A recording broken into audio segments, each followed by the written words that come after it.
We often think of the Roman emperor as an authoritarian figure who is often capable of anything he can think of in his debauchery and madness. But how actually powerful was the Roman emperor during the so-called Principate period? Was the Roman emperor an absolutist ruler?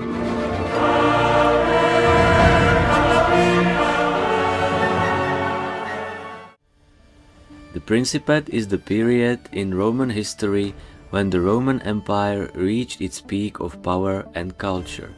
How did its emperor influence the political life and government of the empire, and how did his position evolve? The story of the Principate begins in the confusing time of the collapse of the Roman Republic in the 1st century BC. During this time, many authoritarian figures such as Lucius Cornelius Sulla and Marcus Licinius Crassus emerged in the unscrupulous political struggle of late Republican Roman politics to wrest as much power as possible for themselves. Most central to the Principate is the very end of the crisis of the Roman Republic. That is the collapse of the first triumvirate and the ensuing civil war. In the final phase of the crisis of the Roman Republic, Gaius Julius Caesar defeated his last and greatest rival Gnaeus Pompeius in the civil war at the Battle of Pharsalus on the 9th of August 49 BC. This moment meant a marked increase in Caesar's political power as well as his self-confidence. Caesar's dominance of the Roman political scene was definitively confirmed with the victory at the Battle of Thapsus in 46 BC, where the aristocratic forces opposing Caesar, the so-called optimates, allied themselves with the Numidian king Juba. Shortly afterwards, in the year of 45 BC, the last resistance to Caesar by the opposition in Hispania was crushed, and Caesar himself was appointed dictator for life. The acquired power and popularity of the new dictator gave no sleep to the obstinate aristocrats of the old republican families, such as the gens Junia and gens Cassia. A new broad opposition was formed. Fearing for the fate of the Roman aristocracy and under the pretext of saving the republic, they determined to plot against Caesar, which resulted in his assassination in 44 BC, when he went to the theater of Pompeius. Caesar was in public without his bodyguards at that time, so as not to give the impression of a tyrant to the Roman people. Caesar's assassination was not accepted by the Roman people as a means of saving the republic. Although the leaders of the conspiracy, Gaius Cassius Longinus and Marcus Junius Brutus, were pardoned, but shortly after the event they preemptively withdrew from Rome to the countryside, away from the center of all political activity.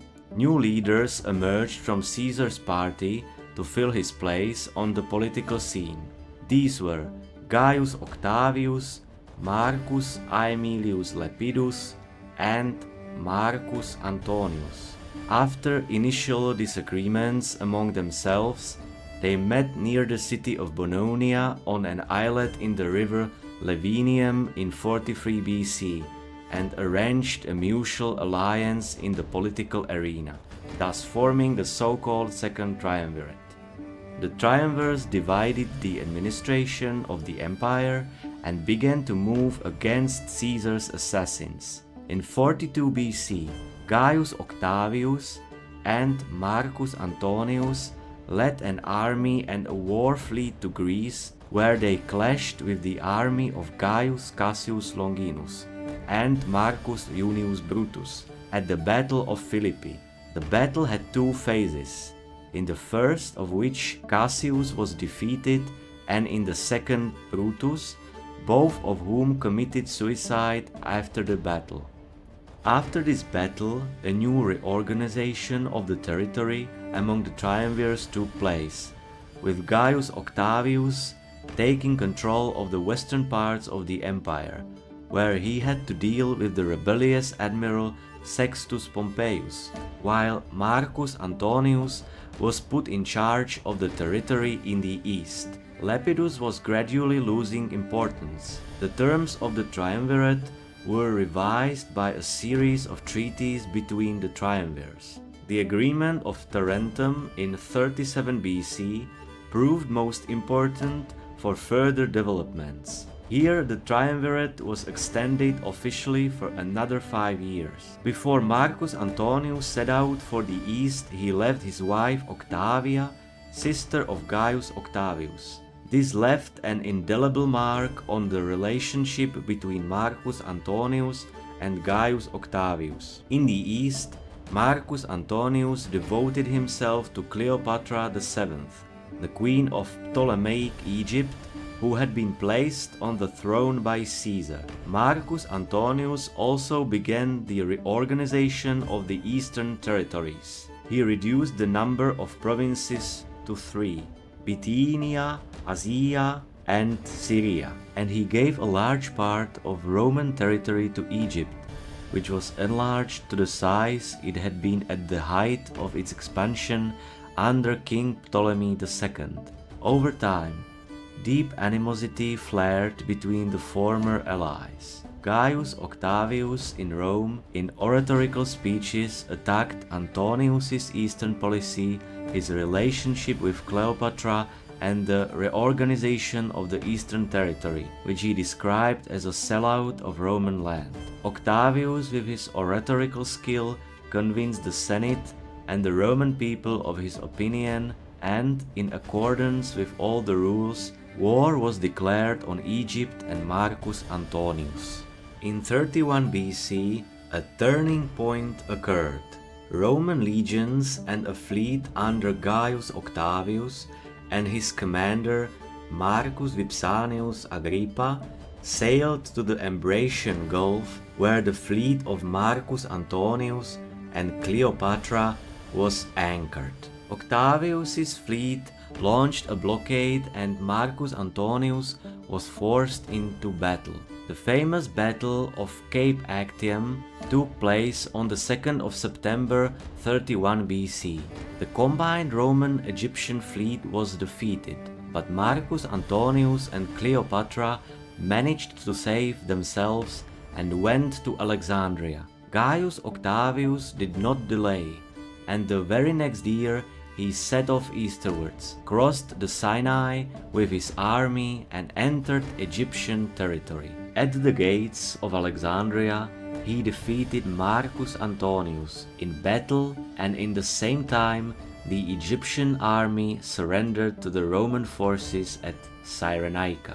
Marcus Antonius and Cleopatra took their own lives under the weight of these events. Gaius Octavius, after his victory, got rid of his political opponents and in 28 BC made a purge in the Senate where he removed Antonius's supporters and reduced the number of senators to 600, where he himself was listed first.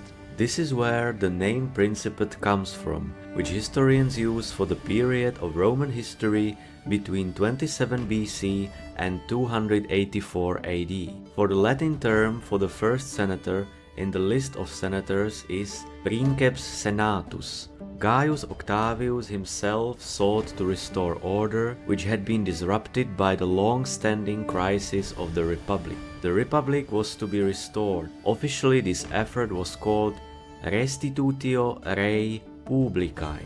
Octavius announced the restoration of the Republic in 27 BC and placed his powers in the hands of the Senate.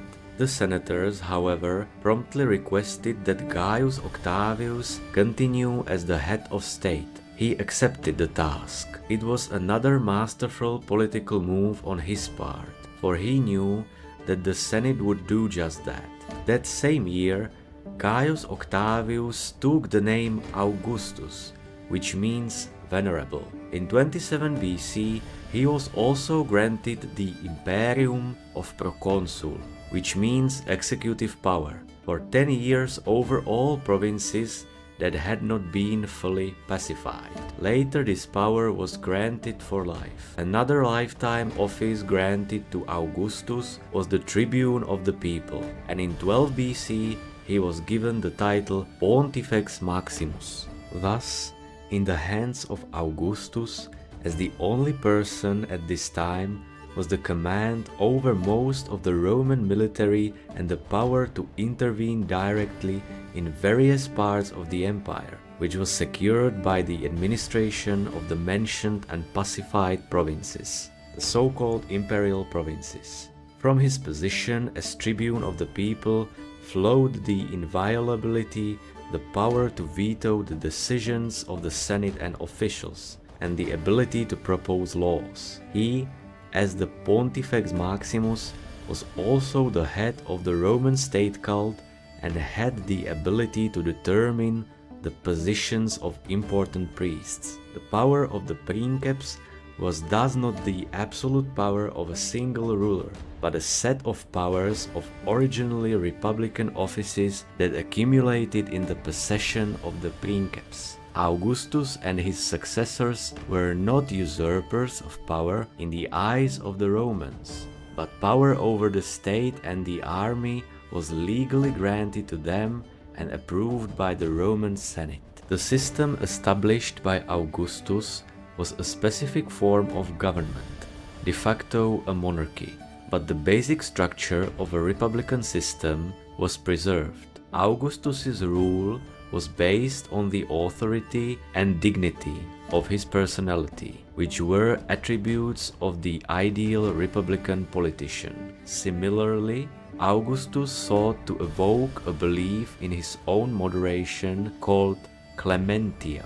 The various powers of the Roman emperor princeps corresponded to the set of official positions held by him, which equaled to those of the original republican ones. The Principate system hid the constitutionally undeniable power of the emperor behind the still existing republican system. In reality, however, the real power of the Senate and the Roman people had been severely limited since the reign of the first emperor Augustus. The ideal was that the Senate should not engage in political activity undesirable from the point of view of princeps, but at the same time should be able to participate adequately in the running of the empire and not cause trouble for the imperial government. However, the reality of Roman politics was often the opposite of this ideal, with the Senate and the emperor in many cases being direct opponents. The Principate was a gradually evolving system, and over time, the degree of centralization and bureaucratization of the imperial governmental apparatus was increasing. The Roman popular assemblies had already lost their legislative function during the reign of Augustus, and their importance declined. The second emperor, Tiberius, delegated the election of officials to the Senate, and after the death of Emperor Caligula, none of the popular assemblies were ever convened again. Gradually, the traditional republican offices also died out. The post of consul lost its importance and became an honorary position. The office of tribune of the people was practically abolished, and the power of this office was being held by the emperor. Similarly, the office of censor gradually withered away, and from the reign of Emperor Domitianus, who appointed himself censor for life, the office of censor merged with the imperial power. The Emperor Augustus divided the empire into the so-called imperial and Senate provinces. These provinces, which were more dangerous and unpeaced, were considered imperial. From the imperial provinces, the tax revenues went to the emperor, so the so-called fiscus, or the emperor's personal treasury, was established, which in time replaced the aerarium treasury, which had fallen to the level of the municipal treasury of the city of Rome. The most important branch of administrative power was the imperial court, and within it the Concilium Principis, which was the council of advisors to the princeps. The emperor staffed this council with his confidants. The importance of the imperial court and its power was also gradually increasing, and with it its specialization. During the reign of Emperor Claudius, offices were established to manage the various departments, such as the administration of imperial decrees and directives, finance, and the agenda of complaints and requests to the emperor. The council was consolidated by the Emperor Hadrianus. It began to meet regularly, and there was a salary for membership. On an unofficial level, the emperor additionally relied on the power of the military. Both the loyal legions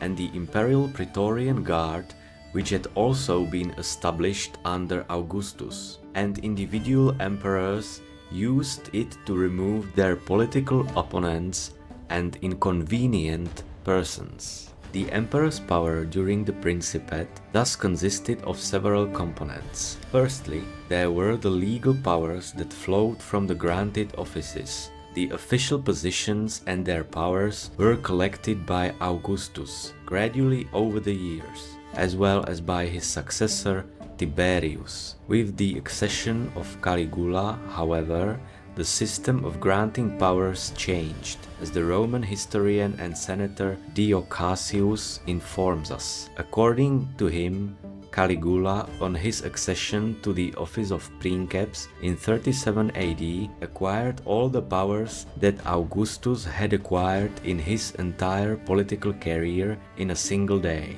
From then on, all other emperors had already received a set of imperial powers on their accession in a kind of package that could be further expanded. The princeps thus routinely determined the shape of the imperial cult and had the supreme say in the state religion. He himself appointed senators and could thus influence the composition of the Senate, and the emperor also routinely purged the Senate. The princeps, through his council, influenced the level of taxation in the provinces. He could propose and veto any law.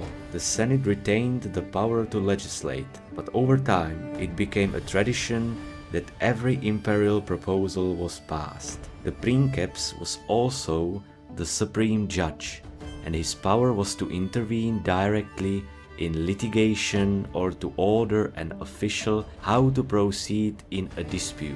The princeps also managed the foreign policy of the empire and directed major military campaigns. His powers and, in effect, duties included the distribution of food rations to the inhabitants of the city of Rome and the organization of games. These two powers were among the means of retaining the affections of the Roman people. The second component is unofficial power, which stemmed from political influence in the unscrupulous environment of the backroom politics of the Roman Empire. This component depended on the personality of the emperor and also on the surrounding situation in the empire. Many emperors became infamous in their use of backroom practices, manipulation of those in positions of authority, the use of the Praetorian Guard to remove and silence opposition, and the murder of political opponents were common means of influencing the political situation. Emperor Tiberius became famous for purging opponents, relying on his Praetorian commander Lucius Aelius Seianus. Agrippina the Elder, mother of the future emperor Caligula, was also exiled in the purges.